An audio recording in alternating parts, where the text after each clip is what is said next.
everyone, and a very warm welcome to this videocast. Beyond books and blogs, inspiring CX stories, brought to you by Epic Consulting. I'm Ghulam Hassan Ali, the founder of Epic Consulting and host of this show. And the whole idea of this series, as some of you may already know now, is to bring to you the stories and experiences of what I would call customer champions, people who have the cause of the customer in their heart, and they are going out to basically help companies and organizations become more customer centric, build a customer centric culture, however you want to look at it, become more customer focused. These heroes and champions are going to share with us firsthand their stories and experiences of why they started mapping their customers' journeys, why they think their clients are mapping their customers' journeys, what kind of challenges they have typically in their projects, critical success factors, and a little about if someone wants to get started mapping, how they should go about it. And please feel free to share your comments with us, to ask questions from these veterans in the industry on this YouTube channel, or reach out to us at JRNY MAP at epicconsulting.ae, or leave us a note on our Facebook page. So without further ado, let me turn to our guest today, Jim. Hi, and a very warm welcome again. Thanks again for joining us. Let me introduce you quickly, Jim. Jim Tincher is the mapper-in-chief at Heart of the Customer, a dedicated journey mapping team. And we're going to talk about dedicated soon, Jim. He is also the author of How Hard Is It to Be Your Customer? Using Journey Mapping to Drive Customer-Focused Change. Personally, I'm really waiting for that one. He's also the world's second certified customer experience expert and is one of the Customer Experience Professional Association's CX experts, answering members' questions about how to improve their customer experience. So that's a lot of credit, Jim. And you know what I really, what inspires us, both Sadia and myself, I already in absentia introduced her to you, is the fact that you are actually earning close to 95 to 100% of your revenue from clients who want to do journey mapping. And that's really something to speak about. And it means that there's a lot of appetite for journey mapping out there and for customer experience management. So the first question I'd like to ask you before we get to your clients, though, is what got you into this space specifically of journey mapping? And then why do you think your clients come for journey mapping in particular? Sure, you bet. Well, thanks. How I got into that, going back about 6.5 years ago, was I was with a small research firm. And we were working through a consulting company who had hired us to do research for an end client. And we were doing the research. They said, and can you make a journey map? I said, well, what's a journey map? I didn't know what it was. And so I Googled it. And they had given us a template, a PowerPoint template with some dots on it. Said, here's your template for the journey map. Okay, so I looked it up online. And I saw, this was 6 years ago, 6.5 years ago. So it was really early in journey maps. They've been around before that, but weren't popular. But I saw the Lego map, if you're familiar with that. I saw a few other wonderful examples of visualizing the customer journey. And then I looked at this PowerPoint template with dots. And I went back and Googled to get a look at these really powerful, impactful maps. And I looked at the PowerPoint with dots. And I said, this is awful. There's got to be a better way of doing it than this. And so I really started thinking about it. I got offended. You can't take the richness of the customer experience and represent it with some dots on a PowerPoint slide. Okay. And so I spent about a month thinking about, okay, if I was going to do it, how would I do that? And at that point, I had my blog going, Heart of the Customer, while I was working with this other company. And, I had about 50 readers. I had my mom, I had my wife, the common people way back. And I posted this top 10 ways or criteria for a customer journey map, and it just went viral. And it had 60,000 hits at the time. It's now had about 110,000 hits, and just went nuts. And so really, I thought about it. I said, there's so much bad journey mapping happening out there that I think there's something here. And so I left that research firm. I was actually fired because I couldn't sell at the research firm. And so I said, well, okay, maybe I can sell myself. And now it's not me. There's 19 of us. But that's how I got into it. Is I just saw there was so much bad journey mapping going on. I thought there had to be a better way. All right. Okay. And then your clients, why do they come to you? What kind of problems and issues do they come with when they say, Jim, can you please help us with managing our customers' experiences? Or what do they say when they come to you, actually? Well, there's two camps. One camp, smaller camp, says we have this problem. We're hoping a journey map can help us go after that problem. That is actually relatively rare. It's a great place to be. A lot of them come and say, we've heard that journey mapping is really important for building customer experience program. We've read a lot of good things about it. We've read about the ROI. We need an expert to help us get started, but we don't know what we want to map. We just know we should do a map. And as you would guess, that second camp takes a lot longer to get started. As we're working with them to say, okay, what answer we'll talk about here, the 5 journey mapping questions. Okay, that's neat. So, so Jim, if we then take it forward, okay, so what do their typical journey mapping projects? So, okay, let me divide your set of challenges slightly differently than I would normally would, because here's a camp of customers. Actually, let's start with the camp of customers who come to you, because I'd like you to walk us through how you go about a typical journey mapping project. Sure. So this camp of customers that's coming to you and saying, okay, we've heard great things about journey mapping or experience management, and I'd like to differentiate between the two while you're answering, if you can, while you're responding. How do we get started? How do you help them then? Because half the challenge is to actually probably identify how to get started with them. Oh, yeah. Yeah. And so we, a lot of them are new to customer experience. Not always. Sometimes we've worked with some who are very, very senior. But a lot of times they're relatively new, and they've heard about journey mapping as a good way to kick off a customer experience or experience management program. Okay. And I believe that. Customer Think did a white paper a couple of months ago where they found that the most successful customer experience programs both the successful and unsuccessful programs did journey mapping. But the successful ones followed the best practices and were a lot more deliberate about it. And so they want that outcome, but they're not quite sure where to begin. And they typically begin with, do we want to start with an end-to-end map or go a specific sub-journey? Now we back them up before that. And in our book, the first third of the book is actually things to think about before you start journey mapping. I know it's going to frustrate a lot of readers because they want to get right into journey mapping. I know it frustrates our clients who want to start right away with the journey mapping.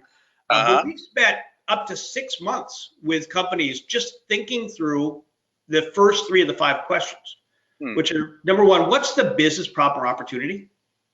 Number 2 is, what's the right journey? 3, who's the right customer?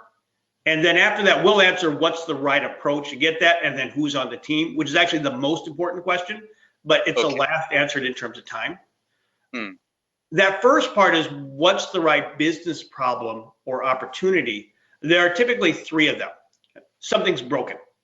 Those are relatively easy to find.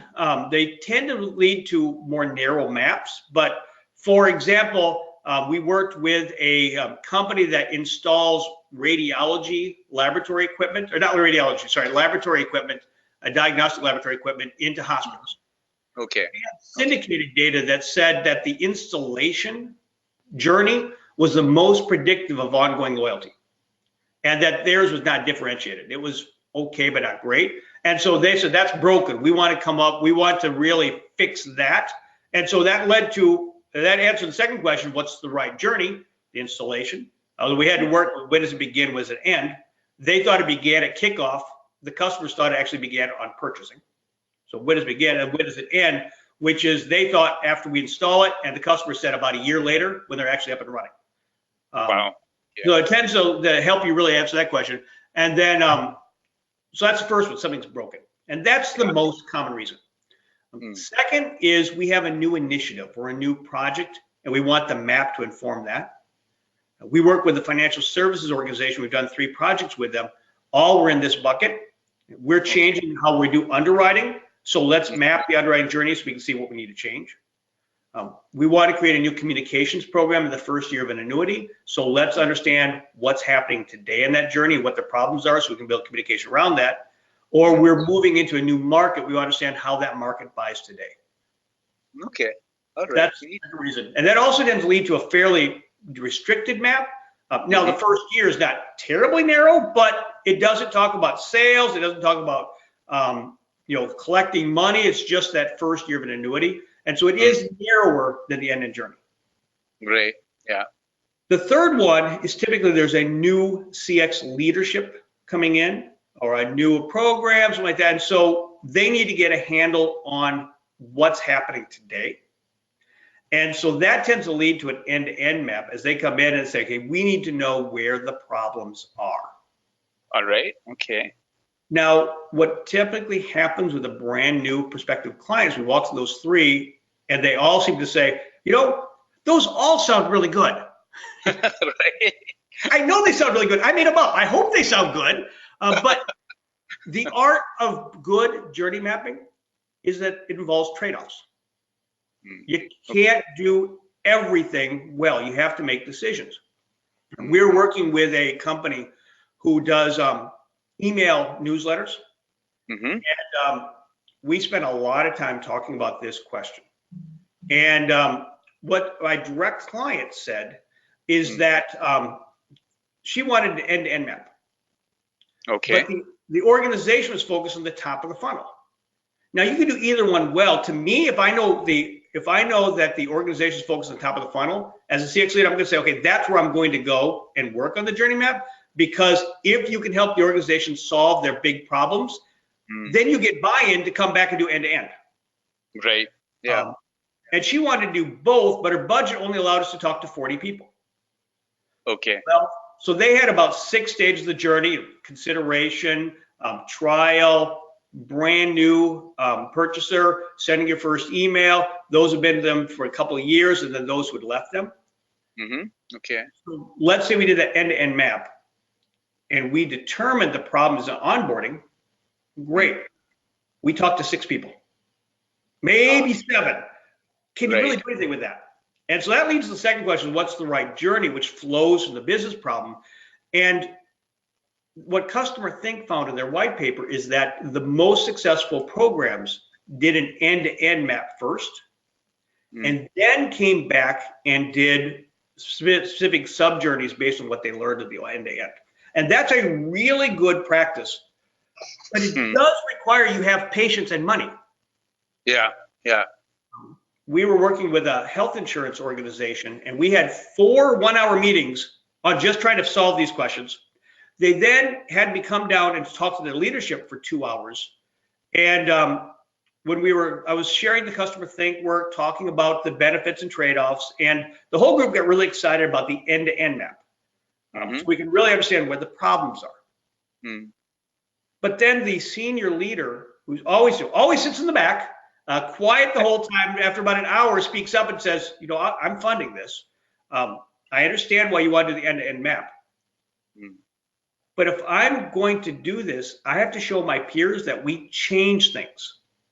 We have to drive ROI. If we do end-to-end, all we're going to do is show where the problems are, but we won't get enough detail to actually fix them.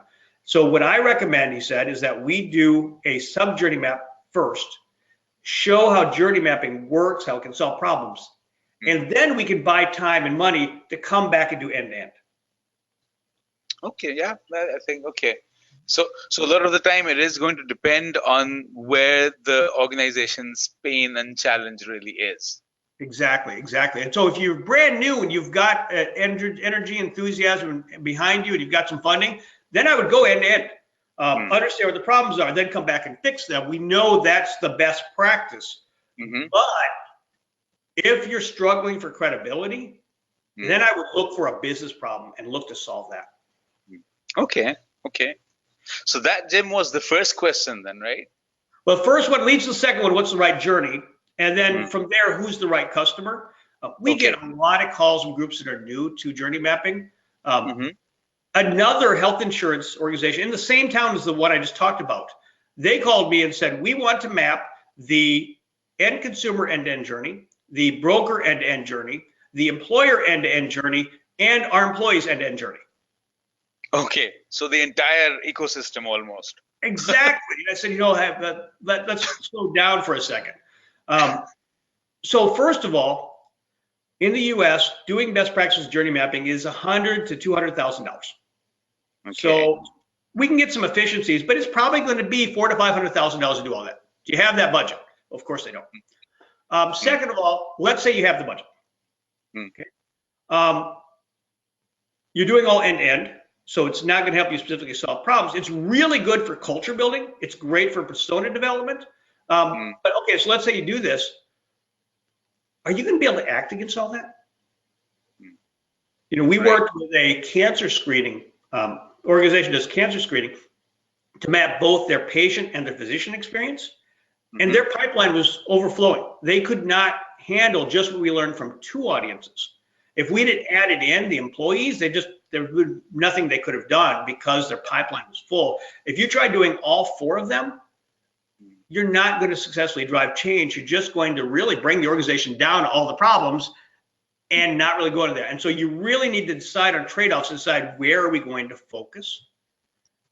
And that other health insurance company, they said at the end, okay, you talked about that. Can you give us a quote? No. And if somebody can, don't hire them, because you need to make trade-offs of what's most important. And at the end of the call, I said, would you like to talk further? They said, no, I don't think we need to. And I agreed. The art of doing journey mapping is making trade-offs, finding a problem, and solving it. And the problem could be we don't really know what the journey is, so going end to end. But making those trade-offs is some of the hardest part of journey mapping, but the most critical. So in there's fact, a lot of problem. Research with the customer experience leaders 2 years ago, and I think it's established I'm a journey mapping geek. I showed you earlier my license plate, which is JRNY MAP. Journey map is my license plate. Salute to you, that one, Jim. So I'm a geek about this. And so when we did the survey, we asked the first question, which is, how successful was your journey mapping initiative? And I'm naive. I thought we'd have to parse out who gave a 4 versus who gave a 5. And, because journey maps obviously work. Yeah. And that's not what we found. We found instead that only 35% of people gave a 4 or a 5. Not what I expected.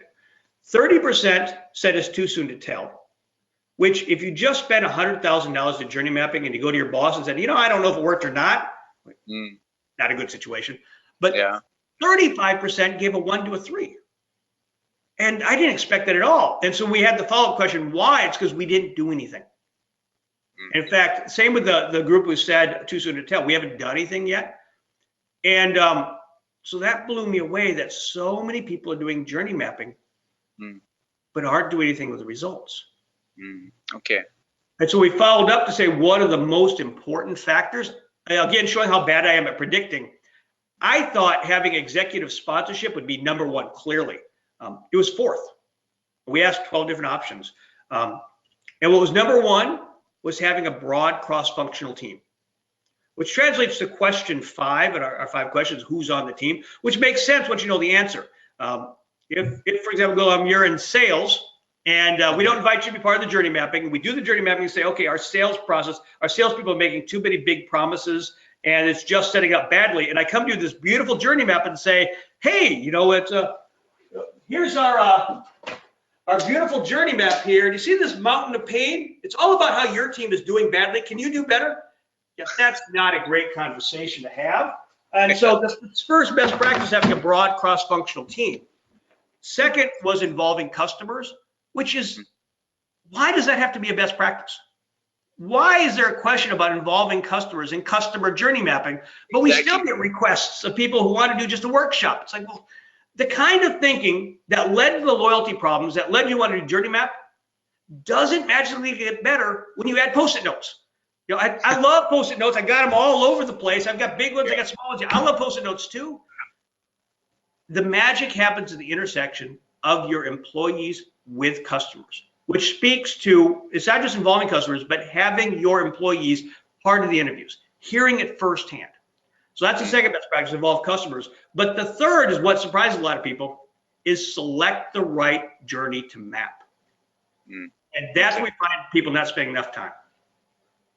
Okay, fair enough. So when you talk about which customers, so we've gone, okay, has to be a business problem, has to be broad-based. Now, that's an interesting one, actually, Jim. Let me talk about that a little bit before we move forward. On the one side, we want to address a problem where we know will have an impact and we can make change. On the other side, it has to be cross-functional, as broad as possible. So is it possible that when you're addressing something upfront, it doesn't necessarily have to be broad-based?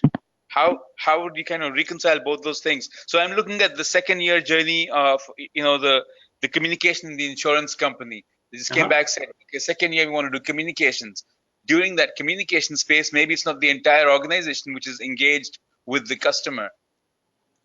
It's probably not the entire organization, but it needs to be broad.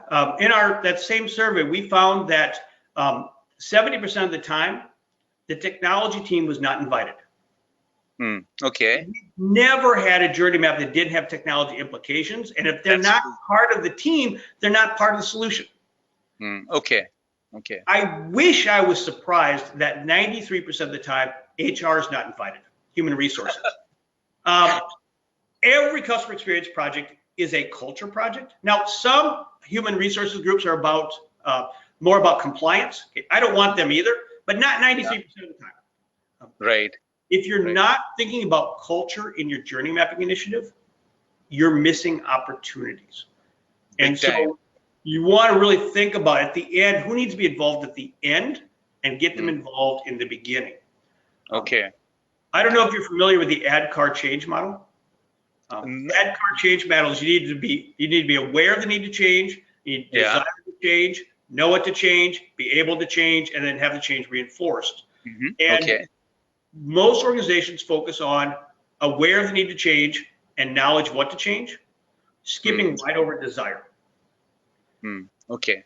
It's getting the teams to be part of the JRNY mapping. That is specifically done to build the desire to change. And that's why you need a broad cross-functional team. You want to think about who in the end, who you're going to need for the change you want to go. And you don't know exactly where you're going to end up, but you probably have some ideas. Clearly in the communications journey, they knew that communication is going to be part of it and IT is going to be part of it, so they involved them. You want to think through who you're going to need at the end and get them involved at the beginning. This leads me to an interesting question. Two questions, Jim. One of them is about desirability that you just talked about. So a lot of people that I've been talking to, they say that desirability has to be led by some kind of performance measures, KPIs of the employees themselves. And I don't always buy that. Half the time I do, half the time I don't. I'm kind of stuck at times because I think that, if there is a drive and there is people know what impact they're having on customers' lives. Maybe I'm really naive, by the way, because I'm a wannabe JRNY mapping geek. So maybe it's a small club. You can join. When people have line of sight into what kind of impact they're going to have on their customers' lives, some of them might not care about their performance measures. Is that true in your experience or not? If you get to the end of the year and you don't get the bonus because you didn't follow the KPIs, that's going to really drive your behavior. And so we find a lot of times where KPIs get in the way of doing what the customers need. Okay. For example, we worked with one group on invoicing, and what we discovered in the process was that the accounts receivable is responsible, of course, for getting money in quickly. And so what they did is they ended up sending invoices with no clear due date, hoping that customers would actually just pay faster than it was due because they didn't know it was due. Awful customer experience, but the KPI drove that behavior. Right. We find often that if we look at call centers, if you are managing against average handle time, you're incenting your team to get people off the phone as soon as possible, which feels really good until the customer gets frustrated, calls back a second and a third time. In fact, there was some research done by Beyond Philosophy, I think it was Beyond Philosophy, on the retail journey and returns, and found that the more effort you make it for a customer, the more likely they were to call you back again, which is bad for everybody. your employees will respond to the metrics you reward them for. And so we find a lot of times coming out of journey mapping, you need to rethink your metrics. Okay, so in other words, once you whet their appetite and their desire to actually go for that change, then you do have to back it with some realignment of metrics which impact the Exactly. employees directly. Okay, great. Okay, I think we're kind of digressing from the overall flow, but I think that's great because we're getting to some really useful insight and points over here, Jim. And I'd rather stick to this as long as I don't miss out on anything critical which you think is important by the end. But one of the things which I wanted to ask you is you have a lot of clients who come to you.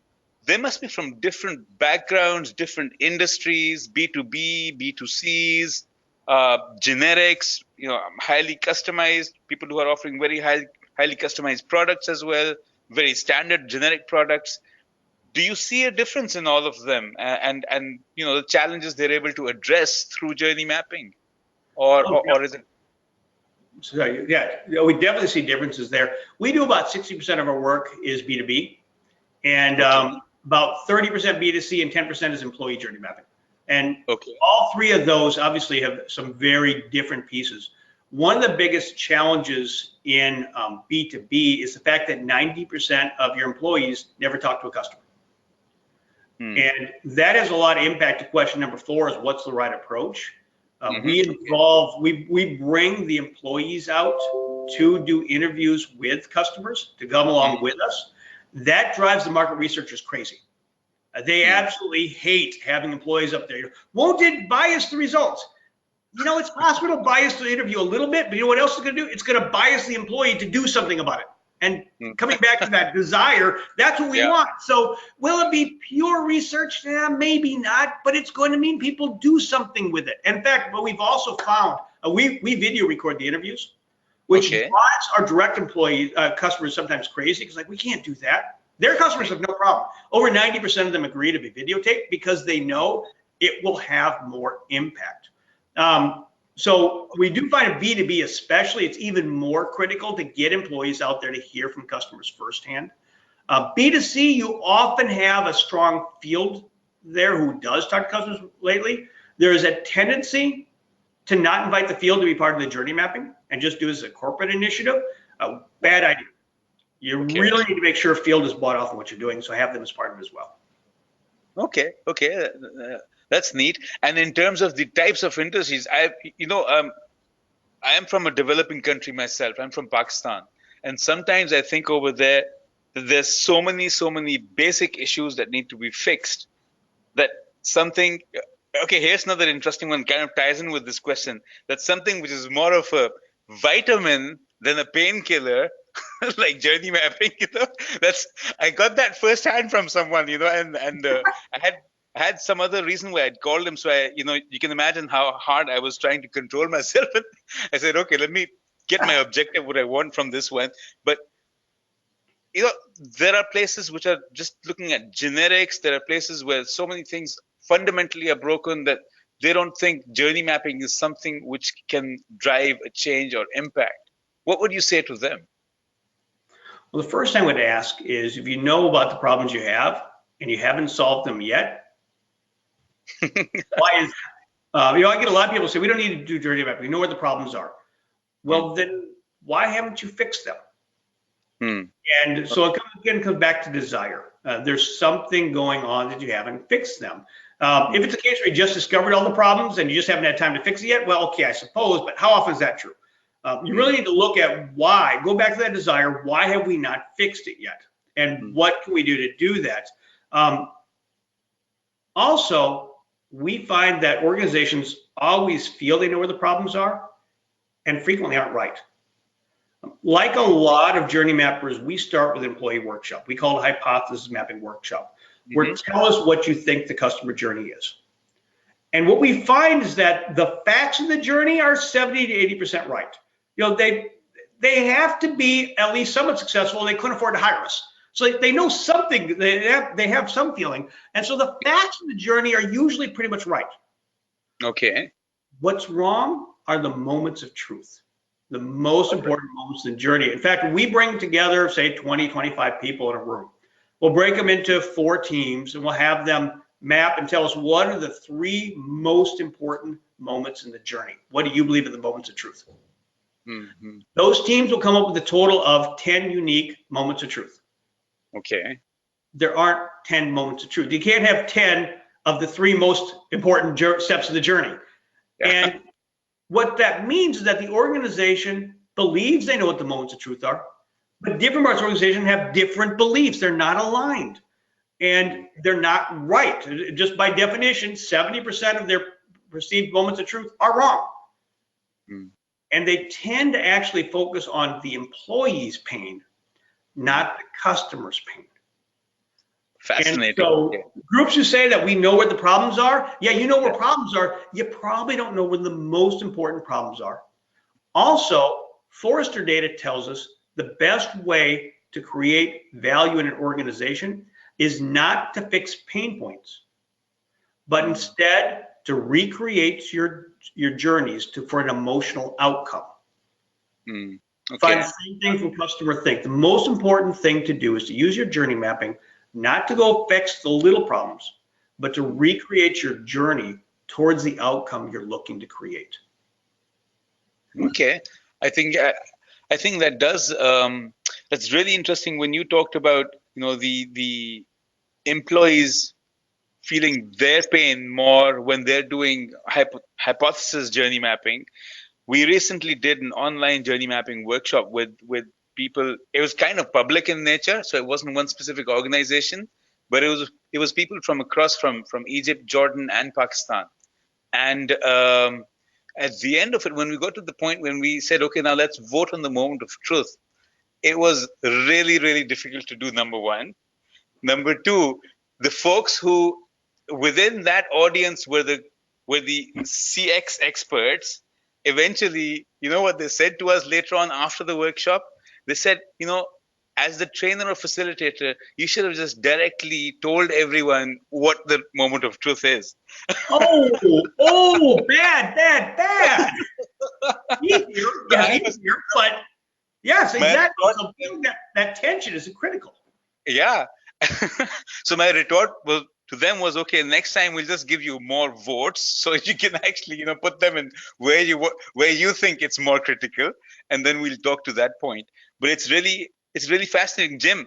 That brings me to one of the points on which we've had a conversation earlier, is that organizations build customer journey maps from their perspective, and then they try and want to validate those. I'll put that in inverted commas, validate those with their customers. So what you're just saying right now is that you might be able to validate the steps, but there's no way you can validate the moments of truth. And I don't want to use the word once more. I'll leave it to you. Yes, we don't use the V word. The V word is bad. So a couple of years ago, I led a roundtable with the Customer Experience Professional Association. And it was there were some people in there I really respect, like Carrie Bodine. Love Carrie Bodine. She's fantastic. She's a competitor, so don't use her. But she does good work. Yeah. There were also others there who I won't name. And when we talked about approach, those others said things like, we take the hypothesis map and we take it out and show it to customers and say, what do you think? Did we get it right? Mm-hmm. Now, if your goal in journey mapping is to feel good about yourself, hey, go do that, because they'll say, you got it mostly right. Change these few things. Mm-hmm. But you've anchored the whole conversation now. You've anchored it around this is what we think. And if they have steps that are not captured there, it's unlikely to come out. And when we mapped, in our book, we talk about ABC Software, clearly not their real name. And we mapped how a bank buys a compliance solution, for example, a software product. And their hypothesis was it's all digital, that the customers go to the website, they review what's there, they download the white papers, review them, and then they schedule a demo. Yeah. If we'd put that in front of their clients, they would have said, yeah, we do all those things. But by throwing it away and starting with open-ended questions about tell me how you begin, what leads, what happens, we found out that the most important moments happened before all that. The most important moment was not digital, it was analog. A banker would say, okay, so first of all, why are they looking for a new solution? Typically, we are losing business because it takes us too long to approve a loan. Great. Okay. There's that. Now we understand that's the problem. Mm. Well, does a banker want to trust what's on a website? No. A banker, so our big finding, this is going to sound dumb, our big finding was that banks don't buy compliance solutions. Bankers, Yeah. bankers buy it. And what's important about that is a bank does an RFP. A bank does a credit, a bank does all these things. A banker calls somebody they trust, another banker, and says, who do you use? Mm. If you were not recommended by that other banker, you already lost before you even knew there was a journey happening.